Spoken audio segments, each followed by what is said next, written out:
আসসালামু আলাইকুম ওয়া রাহমাতুল্লাহি ওয়া বারাকাতুহু। আলহামদুলিল্লাহি কাফা ওয়া সালামুন আলা ইবাদিহিল্লাযীনা ইসতাফা, আম্মা বা'দ। সম্মানিত দর্শক, সমস্ত ধরনের প্রশংসা আল্লাহর জন্য। আলহামদুলিল্লাহ, দরুদ ও সালাম বর্ষিত হোক আমাদের প্রিয় নবীর ওপর সাল্লাল্লাহু আলাইহি ওয়াসাল্লাম। আজকে আপনাদের সামনে একটি হাদিস বয়ান করব। আল্লাহ তুমি আমাকে শুদ্ধভাবে বলার তৌফিক দান করো, আমিন। হাদিসটি হলো এই: আন আবি হুরায়রাতা আন্না রাসূলুল্লাহি সাল্লাল্লাহু আলাইহি ওয়াসাল্লাম قال হাক্কুল মুসলিমি আলাল মুসলিমি সিত্তুন কিলা মা হুন্না ইয়া রাসূলুল্লাহ। আবু হুরায়রা রাদিয়াল্লাহু তাআলা আনহু থেকে বর্ণিত, তিনি বলেন, আল্লাহ রাসূল সাল্লাল্লাহু আলাইহি ওয়াসাল্লাম বলেছেন। কি বলেছেন?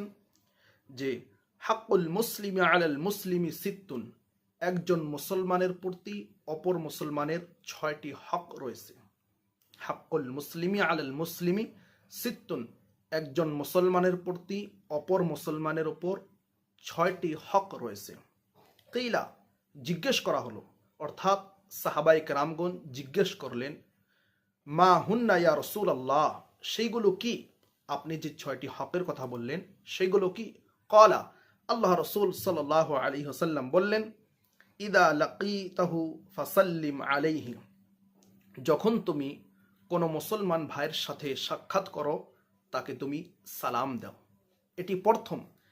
আল্লাহ রাসূল সাল্লাল্লাহু আলাইহি ওয়াসাল্লাম এই 6টি যে হক বলেছেন মুসলমানের, তার মধ্যে এটি হলো প্রথম, যে যখন কোনো মুসলমানের সাথে সাক্ষাৎ করবে তখন তুমি তাকে সালাম দিবে।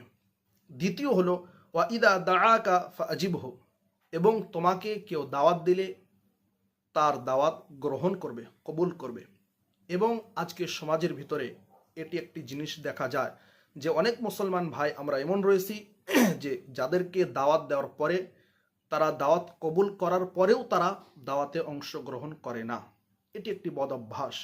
এবং আল্লাহ রাসূল সাল্লাল্লাহু আলাইহি ওয়াসাল্লাম বলেছেন, তোমাদেরকে কেউ দাওয়াত দিলে তার দাওয়াত কবুল করবে। এবং তৃতীয় যেটি, সেটি হলো এই ওয়া ইদা স্তানসাহাকা ফানসাহ লাহু, যখন তুমি কাউকে নসিহাত করবে, উপদেশ দিবে, তাহলে ভালো উপদেশ দিবে, এমনি আজে বাজে উপদেশ তাকে তুমি দিবে না। এবং তারপরে আল্লাহ রাসূল সাল্লাল্লাহু আলাইহি সাল্লাম থেকে আরও রয়েছে, সেগুলো হলো এই যে ওয়া ইদা আতাসা ফাহামিদাল্লাহু ফাসাম্মিতহু, যে যখন কেউ হাঁচি দিবে, হাঁচি দিয়ে আলহামদুলিল্লাহ বলবে, তার জবাবে তুমি আরহামুকাল্লাহ বলবে, অর্থাৎ তার জন্য রহমতের দোয়া করবে। এটি একটি মুসলমানের হক। তারপর 5 নম্বর যেটি হক আল্লাহ রাসূল সাল্লাল্লাহু আলাইহি ওয়াসাল্লাম বলেছেন, সেটি হলো এই ওয়া ইদা মারিদা ফাউদহু, যখন কেউ বিমার পড়বে বা বিমার হবে তখন তার ইয়াদত করবে, তার সাথে দেখা করতে যাবে। তারপর 6 নম্বর হকটি আল্লাহ রাসূল সাল্লাল্লাহু আলাইহি সাল্লাম বলেছেন, সেটি হলো এই ওয়া ইদা মাতা ফাত্তাবি', যখন কেউ মৃত্যুবরণ করবে তখন তার ইত্তেবা, অর্থাৎ তার জানাজার সাথে সাথে চলা। তো এই হাদিসের ভিতরে আল্লাহ রাসূল সাল্লাল্লাহু আলাইহি ওয়াসাল্লাম একজন মুসলমানের প্রতি অপর মুসলমানের 6টি হক বয়ান করেছেন। আল্লাহ যেন আমাদেরকে এই হকগুলো শুদ্ধভাবে আদায়ের তৌফিক দান করে, আমিন।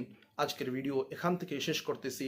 আল্লাহ তুমি আমাদেরকে শুদ্ধ কথা বলার তৌফিক দান করো, এবং এই কথাগুলো যারা শুনবে তাদেরকে তুমি এর উপর আমল করার তৌফিক দান করো, আমিন। ওয়া আখিরু দাওয়ানা আনিল হামদুলিল্লাহি রাব্বিল আলামিন। আসসালামু আলাইকুম ওয়া রাহমাতুল্লাহি ওয়া বারাকাতুহু।